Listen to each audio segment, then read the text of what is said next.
د کهانۍ په شروعات کې مونږ ته یو ښار ښکاري چې دا بالکل یو عام ښار وي او دلته خلک خوشحاله زندگی تیروي. خو دې نه پس اچانک د دې ښار د تباهۍ آغاز شروع شي او اوس دا ښار هغه نه وي کوم چې مخکې و. دلته هر طرف ته درز غوبل شروع شوی وي او یو ناشنا آفت راشي چې دې سره د دې ښار نه د جهنم ښار جوړ شي. نو دوستانو که د دې آفت نه تاسو خبر شوي نو تاسو به ډېر زیات حیران شئ. د دې لپاره دا ویډیو تر اخره لازمي وګورئ.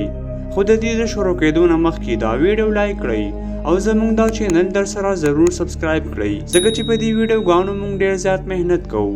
نو راځئ چې شروع کړو دا خوندوره کهاني.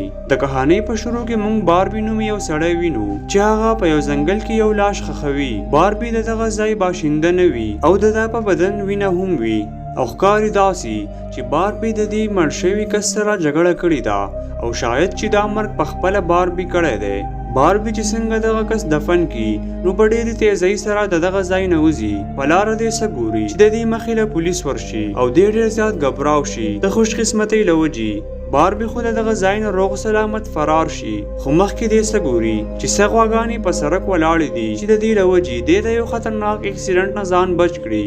په دې کې د غاړې د غواګانو په یو پټي کې ودرېږي. یو څو سکنډه پس دغلته یو خطرناکه زلزله راشي او موږ څه ګورو چې د اسمان نه څه تیره څیز راپرېوځي چې دې سره زلزله هم اچانک ودرېږي. باربي ویني چې دغه څیز په یو غوا باندې لګېدلی وي چې دې سره دا غوا رسا په منځ پره شوې وي. باربي د دغه غوا خواله ورشي او چې څنګه په دې غوا لاس کېږدي نو دته یو مضبوطه جټکه میلاو شي. د لاس په وینو کې لت پت شي.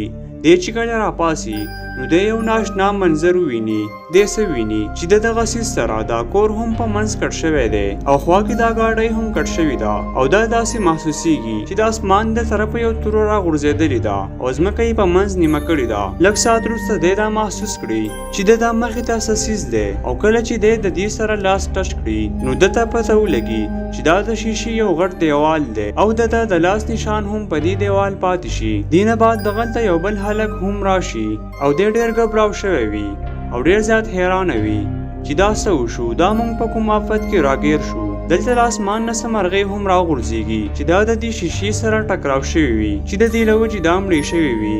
په دې کې دوی د یو جهاز आवाज واوري. دوی چې کله بره وګوري چې یو جهاز ډېر په تیزۍ سره د شیشې طرف ته را روان دی او که دا داسې را روان وي نو ډېر زر به دې تباه شي.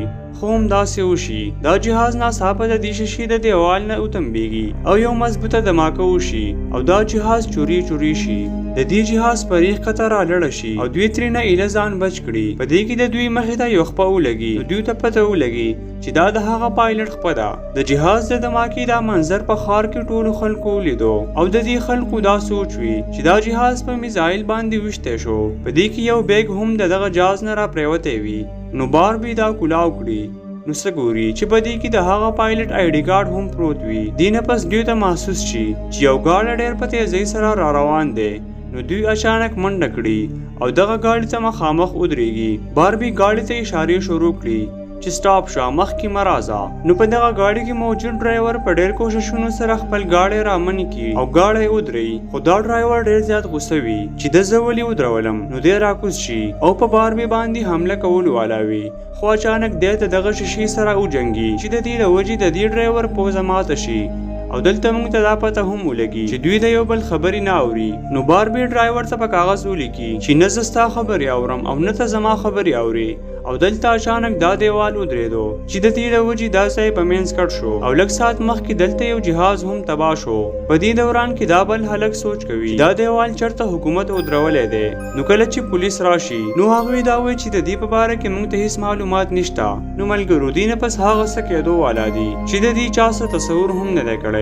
نو دې نه پس څه وشي راځئ چې دا باقي قصه واورو زموږ د یو ملګري نه. ویډیو لایک کول مه هېروئ او چینل در سره ضرور سبسکرایب کړئ. کله چې پولیس راشي نو هغوی وایي چې د دې باره کې موږ ته هیڅ معلومات هم نشته دی. پولیسو په دغه ټیم کې دا خبره هم وکړه چې د دې په ذریعه باندې دا ښار بالکل بند شوی دی او د دې ښار نه څوک وتلی هم نشي او کیدای شي دا د چا سازش شي چې د دې ښار نه څوک د سره بهر وځي نه. بل طرف ته پولیسو ته مسلسل کالونه راتلو او په هغې کې دوی ته ویل کېدو چې په پلانکي ځای کې سړی مړ شو او پلانکي ځای کې زراور مړه شو. نو دوی سره هم ټینشن ډېر زیات سیوا کړی و. په دغه ټیم کې پولیسو دا فیصله وکړه چې د دې ښار نه بهر 19 لارې تللي دي او هغه ټولې لارې به موږ ګورو چې په هغه ځای کې هم داسې دنګې شیشې شته دي او که نه هلته نشته دی. په دغه دوران کې دغلته میډیا والا جینۍ هم راشي او هغه هم دا هر څه ایني او ځان نه پې سوچ کړي چې دا څه روان دي. بل طرف ته هغه کس چې نوم یې باربي دی هغه د شیشې سره په خوا باندې رواني او غواړي چې د دې دا لمبایي چیک کړي چې دا څومره اوږده شیشه ده. دوی دواړه د 100 کیلومترو پورې دغه شیشې د دیوال سره رواني خو د هغې سر معلوم نګي. په اخره کې دوی یو کور ویني او هغه کور په منځ باندې نیم شوي او د هغې کور نه یوه ښځه چغې وباسي. نو دا باربي ډېر په منډه باندې دغې کور طرف ته لاړ شي او دی چې کله هغې کور ته ورسي او هغه جینۍ ویني نو د هغې نه لاس کټ شوي او هغه جینۍ دوی ته وایي چې ما سټرابري کټ کول چې په ناڅاپه کې څه څیز راغی او زما لاس یو طرف ته پاتې شو او زه بل طرف ته. دا باربي دغه جینۍ په غېږ کې راواخلي او هسپتال طرف ته بوځي. خو دوی چې کله هسپتال ته ورسي نو دوی ته پته ولګي چې هسپتال د مخکې نه ډک دی او دنیا شي خلک راغلي او دغلته علاج کی او ټول په دغه شیشې باندې لګېدلي دي. دا باربي دغه جینۍ په دغه هسپتال کې داخله شي او ډایرکټ د دغه هسپتال نه راووځي او هغه شیشې طرف ته واپس تلو کوشش کوي. په اصل کې دا باربي دې ښار ته د څه کار دپاره راغلی خو دې دلته اوس انښتی دی ځکه چې د شیشې دا دیوال د دې ټول ښار نه چاپېره شوی دی. دې ښار ته په اصل کې خلک د چکرو دپاره راتلو خو دلته ډېره زیاته ګڼه وه او ټولې هوټلې پول وې. دا باربي شپه په ګاډي کې تېروي. د یوه شپه په خپل ګاډي کې ناستي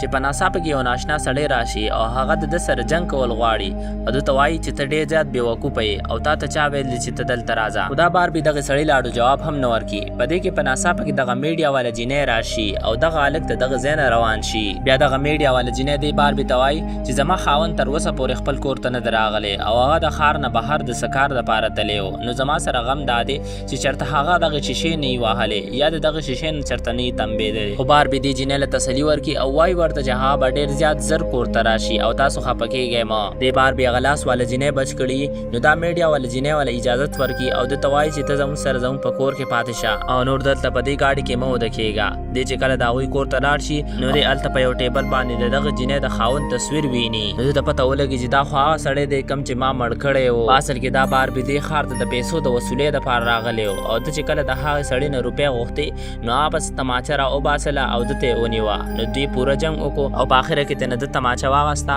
او واپس یې ډز یې پرې وکړو چې د هغې د وجې نه دغه سړی مړ شوی دی. دا باربي چې کله د دې هر څه په باره کې سوچ کوي نو ډېر زیات خفه وي او ځان سره وایي چې ما ډېر زیاته غټه غلطي کړې ده. دا باربي په دغې کور کې د شپې ودوي چې په ناڅاپه کې دی راپاسي او د خپل بالښت د لاندې څه کوي خو دغلته هېڅ هم نه وي. دی دغه کور د دغې شپې باندې پرېږدي او هغې کور طرف ته لاړ شي په کوم کور کې چې د میډیا والا د جینۍ د خاوند سره جنګ کړی او دی هغه کور کې مختلف ځایونه کوي چې په ناڅاپه کې هغه ناشنا هلک بیا راشي او ده ته وایي چې زه به تا پرېږدمه نه. بیا دغه ناشنا هلک دغې باربي له سوک ورکړي او دغه باربي یې هم ډېر زیات ووښي او بیا دغه ځای نه د تښتېدو کوشش کوي او ځان نه غواړي چې د دې ښار نه زر تر زره ووځي او په ناڅاپه کې به ده باندې نور پولیس راشي او یو پولیس د ټوپک ونیسي. خو دغلته دغه پولیس جینۍ راشي او دغه جینۍ بچ کړي او ده ته وایي چې ده خو پرون یو جینۍ بچ کړې ده او ده له اجازت ورکړي چې ته ورشه او په اصل کې ورته هغه لار هم وښوي کومه لار چې په 19 لارو کې وزګاره وي.